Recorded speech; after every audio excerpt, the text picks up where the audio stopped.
Shalom, shalom. First off, I want to give all praises, honor, and glory to Yahweh Bahashem, Yahweh Shai Bahashem, Ruach HaKodash, and double honor to the apostles and elders of Great Millstone. Honor, salutations, and blessings to the men that are preaching the gospel of Yahweh Bahashem, Yahweh Shai, in all sincerity, diligence, and truth. And peace, grace, and blessings be upon the house of David, which is the elect men, women, and children that are listening and learning. So just a couple quick hit article news updates. This is coming from Russia Today. It says Middle East royal calls for an end to Western dominance. And this is becoming a common theme all across the world. All right, as we are seeing the downfall of Babylon the Great. You know, I was just watching last night a new TV show that came out on Netflix called Obliterated. And the antagonist is a Russian, and you know, he basically was having a conversation with one of the NSA agents, and he was saying how the American hegemony is over.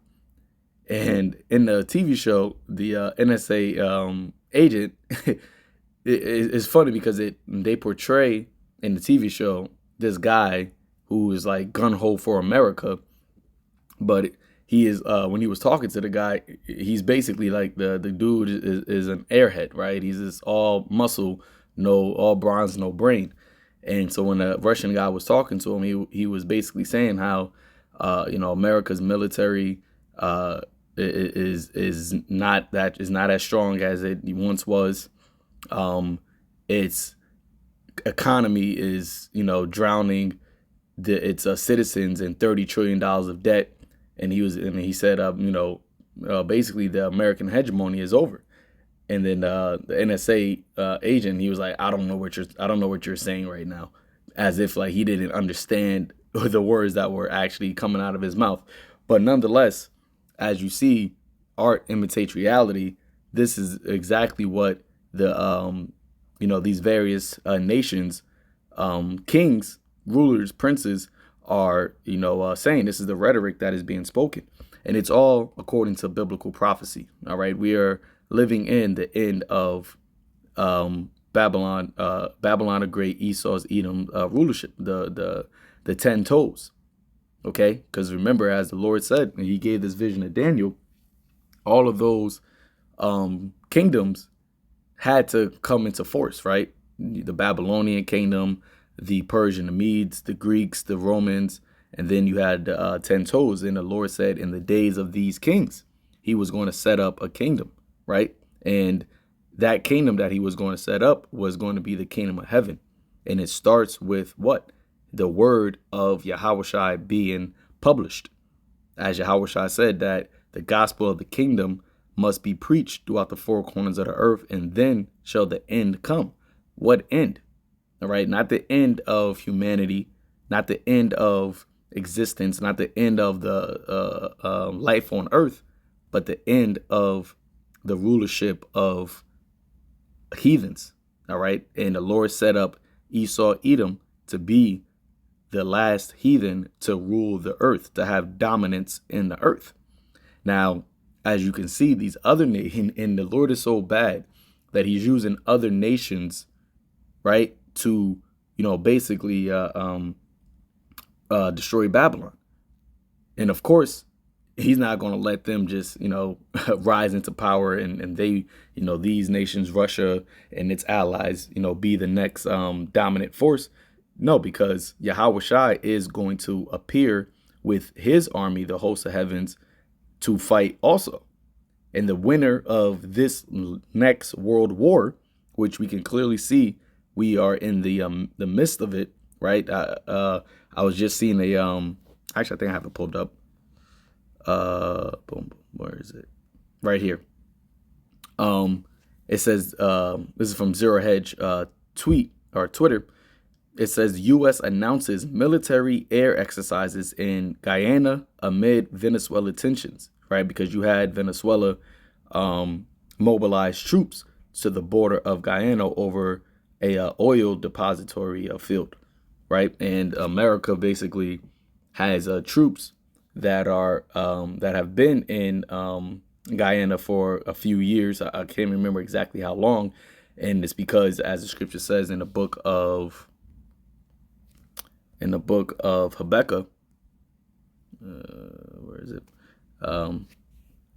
Habakkuk chapter 2, verse 5, it says, "Yea, also because he transgresseth by wine," which is his ideologies, his way of living, right? Which is perverse and demonic.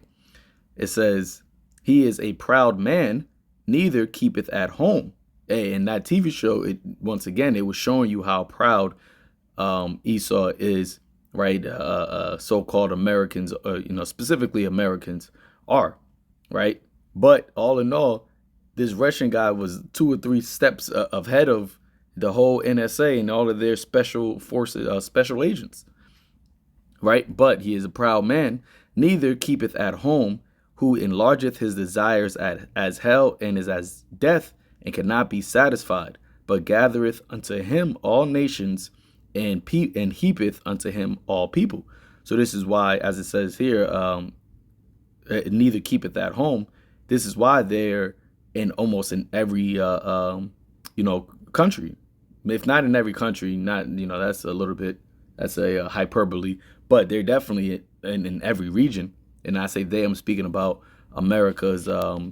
America has interests in either embassies or military posts in almost in every region of the earth, right? But what do you see happening right now? You're seeing a buildup of war.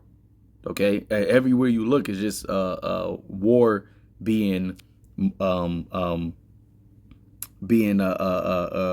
risen up. Okay, the fire rises. So you see this person down here, which was a even better tweet. She says, "Why does it seem like we are preparing war all over the world?" Okay, why does it seem like we are preparing for war all over the world? And you can see, people's mindset. The job of the U.S. military is to protect the interests of the corporations who own our politicians. That's right. And that's basically what them saying, how corrupt the dealings that America does. All right. That and who controls America. Right. Really, it's the Amalekites. OK, but the world has been woken to the ill dealings that Babylon the Great does, right? And because of that, we go to Sirach chapter 10, or is it 13?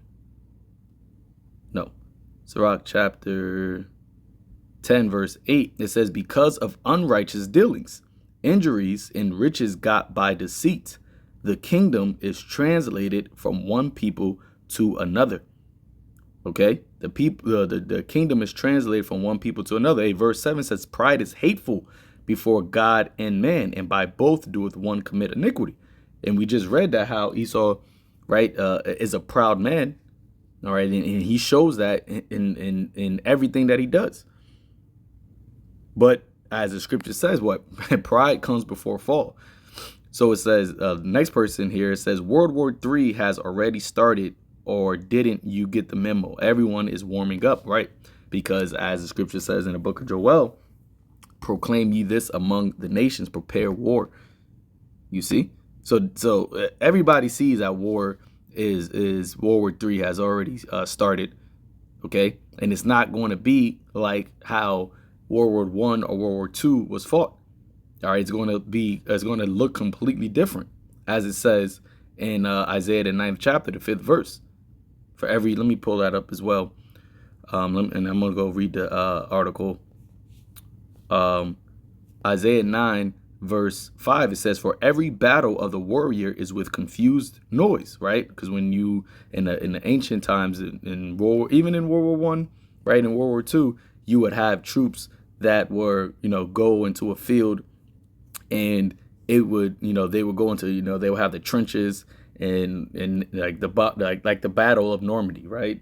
You fighting on the trenches, and you hearing grenades being thrown and people screaming in the background, and then you had the guns with the sword, like the knife at the end of it, knife stick at the end.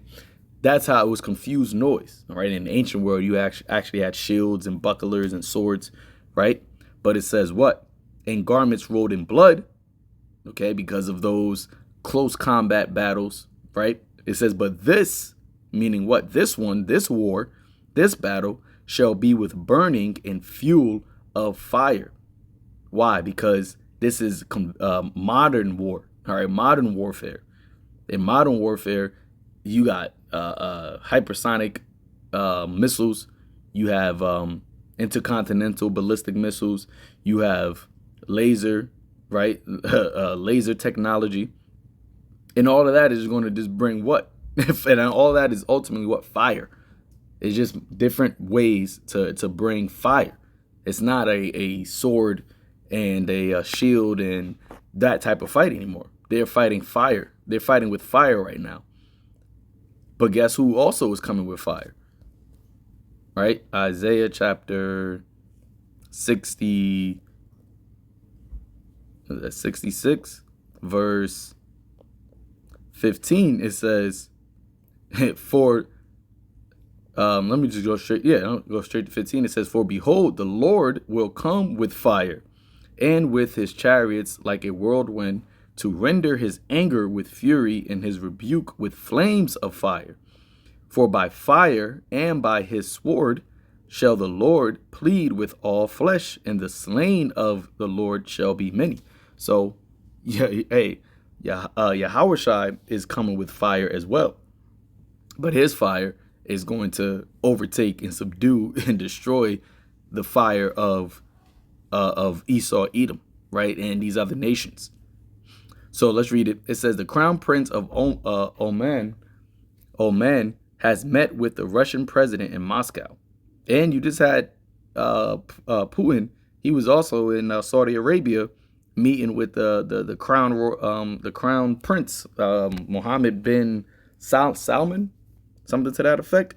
And they were, very cozy. And that is pursuing the prophecy as well, Ezekiel the 38th chapter. Okay. The current the current unfair world order dominated by the West needs to end. Omani Crown Prince Thayazin bin Hathaman Al said on Thursday, which is today, speaking with President Vladimir Putin. Prince, I'm just going to say Prince Zin, all right, was in Moscow for the Russian Calling Forum hosted by the VTB Bank. He met with the Russian leader on the sidelines of the investment conference. I listened very carefully to your opening speech, said the prince, according to the translated remarks published by the Kremlin. I share all of your assessments of the current international situation, primarily with regard to the need to end the current unfair world order and the dominance of the West, as well as to build a new fair world order and economic relations without double standards. So, as you see, these various nations, they've been new, all right, and felt this way about the Western hegemony spearheaded by America. However, they were weak, right? They were weak economically, all right, but mostly they were weak militarily. But what has the Lord done, right? He stirred up the minds of these various different rulers of these different nations, and now they're not weak anymore. So let me read it. I quoted it before. Joel 3 verse 9, proclaim ye this among the Gentiles. These are Gentiles, heathens, right? Non-Israelites, nations that are speaking about bringing the dominance of the West to an end. And that is not going to just happen, by some diplomatic means. No country ever gave up power, right? No kingdom ever gave up power in a way that it was just, Okay, shaking hands and then that's it. Okay, these talks are, as Yahweh Shai spoke about, wars and rumors of wars, because this is war talk. When you're saying that, oh, the dominance of the West needs to end, well, how are you going to end it? Right? And for the West, for them to see this, you think that they're just going to sit back and be okay with just taking a back seat? No, remember, Esau's a proud man, right? It says, prepare war, wake up the mighty men. Let all the men of war draw near, let them come up. Beat your plowshares into swords and your pruning hooks into spears. Let the weak say, I am strong. Okay, and that's what is happening now with Russia, okay, which is, Gog and Magog. They are, and them being one of the main players, but also with Iran, which is Persia, and then you also have these various different Arab nations, which the scriptures spoke about how the Arab nations were going to conspire together, right, and come against Assyria, which prophetically that is speaking about Babylon, okay, which is America. Or should I say prophetically that's speaking about America, because Babylon is prophetically, Babylon the Great is speaking about America. So you have Assyria, sometimes you even have Nineveh, the daughter of Babylon.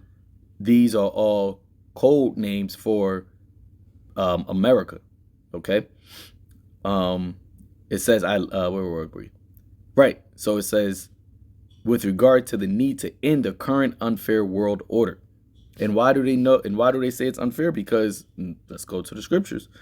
Isaiah 14 verse 4, it says, thou shalt take up this proverb against the king of Babylon and say, how hath the oppressor ceased, the golden city ceased? And that's exactly what we're saying. All right. It said, you will taunt the king of Babylon. And that's exactly what we're doing. Okay. And all we're doing is speaking the words of prophecy. But this is the proverb. This is the taunt that we're saying. How have you fallen? And it's not just us. You got American citizens saying this, and you got other nations saying this, right? You got people within the Congress saying this, saying house is truly divided. Okay. It says, how have the oppressors ceased? The golden city ceased. The Lord hath broken the staff of the wicked, right? And your staff represents your power, and the scepter of the rulers. He who smote the people in wrath with a continual stroke, he who ruled the nations in anger, is persecuted and none hindereth, right? And he ruled them in anger, and that anger wasn't shown in a aggressive, overtly way. It was shown through their unrighteous dealings. It was shown with, as well, you know what, we're going to read it because it says right here, all right, as well, build a new fair order and economic relations without double standards, right? Double standards is a way that America does dealings.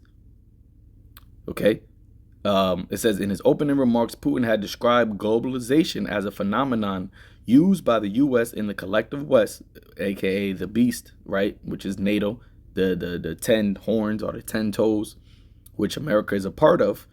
And also sits as a horse, sits on the beast.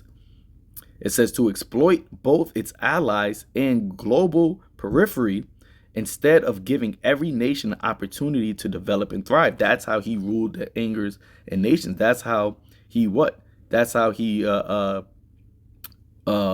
the people with a continual stroke, by always just taking, plundering and pillaging, doing unrighteous dealings in what is that, in Isaiah 10, the 10th chapter. It says what? Let me pull it up. It says, woe unto them that decree unrighteous decrees and write grievousness which they have prescribed. And they've done that to the Lord's, to the first and foremost to the Lord's people, right? It says to turn away the side of the needy, to turn aside the needy from judgment, and to take away the right from the people, from the poor of my people. Okay, why do you think we had to go through a whole civil rights movement in that land of that's supposed to be called the land of the free, right? The land of opportunity. This devil had the sons of God in a position to where they had to fight for civil rights. All right, civil rights. That is how they, and it says here, to deprive the poor of justice. All right, Jim Crow laws, redlining, okay, not giving loans to Israelite men, so-called Black and Latinos, right? Not allowing them to go to certain schools to get certain education, not allowing them to have certain jobs. That is depriving the poor of justice, and deny the rights of the needy from among my people. So this is what they have done, and they do that. And like I said, they did it first and foremost to the apple of the Lord's eye, but they also have done it to the whole entire world, which is why over in Iran they call America the great Satan, and they say what, that Satan's tentacles are all over the world. And this is why you have the BRIC nations. This is why you have these type of conversations that are being spoken about amongst these heathen nations.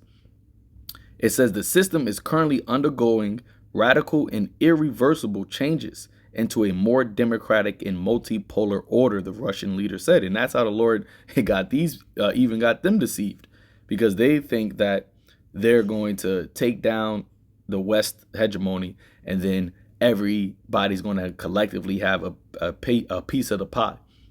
Nah, this is it. Once this war is finished, you're going to be entered into the kingdom of heaven, right? And not as you having a position of power, all right, but a position of servitude, so that the world can learn righteousness through the rod of iron, through the house of David. And then once righteousness is put on earth, all nations are going to rejoice. After that 1,000 years, the scripture tells you that the dead shall live after 1,000 years. Meaning what? These other nations, they're going to, after they learn righteousness through a severe and rigorous rulership, they're going to love the rulership of Israel, as it says in Proverbs, the 29th chapter, right? When the righteous are in rulership, the people rejoice. Now, everybody is not rejoicing. This is why they're having these conversations. This is why war is being prepared all across the world. It says Prince Thiazin said it was necessary to create new mechanisms for trade and international relations that would not impose any ideologies, right? That's the wine, all right, who transgresses by wine, and develop new economic centers in Africa and Asia.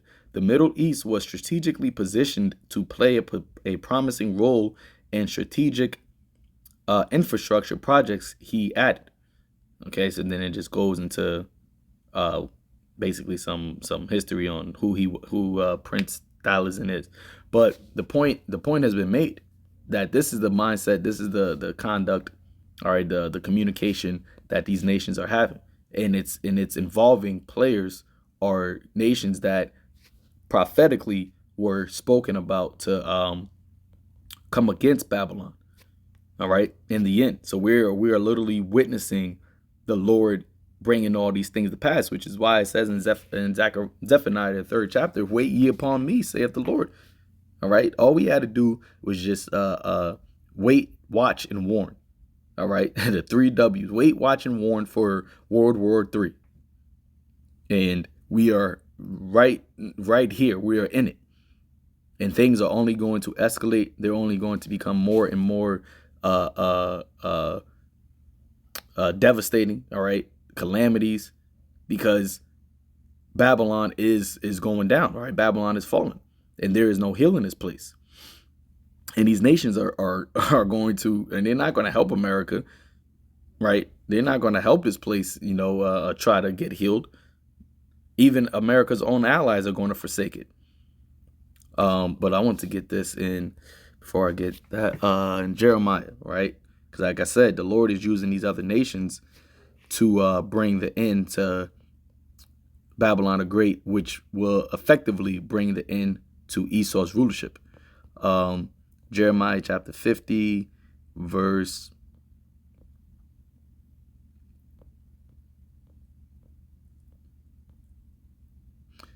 where is it?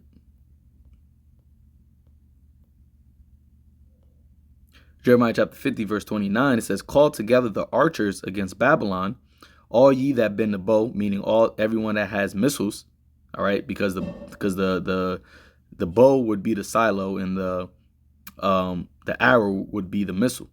It says, "Camp against it around about, let none thereof escape." And the only ones who's going to escape America are the ones that are a part of the elect that are going to be delivered, beamed up out of here at the return of Yahushua. Everybody else it is going to be fuel for the fire. It says, "Recompense her according to her works." And we just read about what the works of this place was. All right, coming out of the mouths of these various different nations, they're seeing the unfair dealings of America, right? The unrighteous, the deceit that this place was built upon. It says, according to all that she has done, do unto her, for she has been proud against the Lord, against the Holy One of Israel. See that? And once again, before destruction, pride comes before a fall, and a haughty look before destruction. And that's what America is all about. Okay, so let me get this last one here in 2nd Esdras 15, verse 28. It says, "Behold, an horrible vision, and the appearance thereof from the east." And that's where you're seeing everything being built up. The valley of Jehoshaphat, the valley of Jehoshaphat, which is what? The Lord Yahweh's judgment. Okay. It says, "Where the nations of the dragons of Arabia shall come out with many chariots." And Arabia, Arab just means mixture. And because you have a mixture of nations in these mixtures of people, I should say mixtures of nations within these countries. You got Elamites, Ishmaelites, Hamites, some Edomites that are up over there that are all mixed, but mostly it's Edom and Elam. You got some Ashur that's over there as well. Even in Yemen, you got the Houthis that are technically Arabs, right? But they're backed by the Iranians, which are Elamites. And they've been, doing a thing, giving Esau, America, military that's over there. They've been giving them, problem, being a nuisance into them. Why? Because they're not afraid of America anymore. They're not afraid of the military might of America because it's been shown to be weak, fragile. They couldn't do nothing in Vietnam. They couldn't do nothing, against Afghanistan. Right. So these other but ultimately it's the Lord putting this thought in them. Right. I think that in Ezekiel it says that as far as Russia, that he was going to put an evil thought in their mind. Right. And for them to come up against the land of unwalled villages, which is who? America. But reading on, it says, "Shall come with many chariots, and the multitude of them shall be carried as the wind upon the earth, and that all they which hear them may fear and tremble. Also the Carmanians," which when you go into, when you look it up, the Carmanians are the Iranians, "raging in wrath, shall go forth as a wild boars of the wood, and with great power shall they come." What is a great power? All right, those missiles. "And join battle with them," right? With who? The dragons of the Arabia, "and shall waste a portion of the land of Assyria." And that's what I said. Here, Assyria is prophetically speaking about America. "And then shall the dragons, those mixed nations, right? Oh, the Omenians or Oman, Yemen, all right? Like I said, you just had Putin just met up with Saudi Arabia's prince, and they've been getting cozy with the Russians and the Chinese, moving away from selling their oil from the dollar to the yuan, right? They even are trying to join the BRICS nations. So it says, and the dragons having the upper hand, remembering their nature, and if they shall turn themselves, conspiring together in great power to persecute them. Okay, so yeah, it is. It's a conspiracy, and it's the Lord basically has created this conspiracy ultimately to bring down Babylon the Great. I believe there's a let me see something. Let me see. Conspiracy.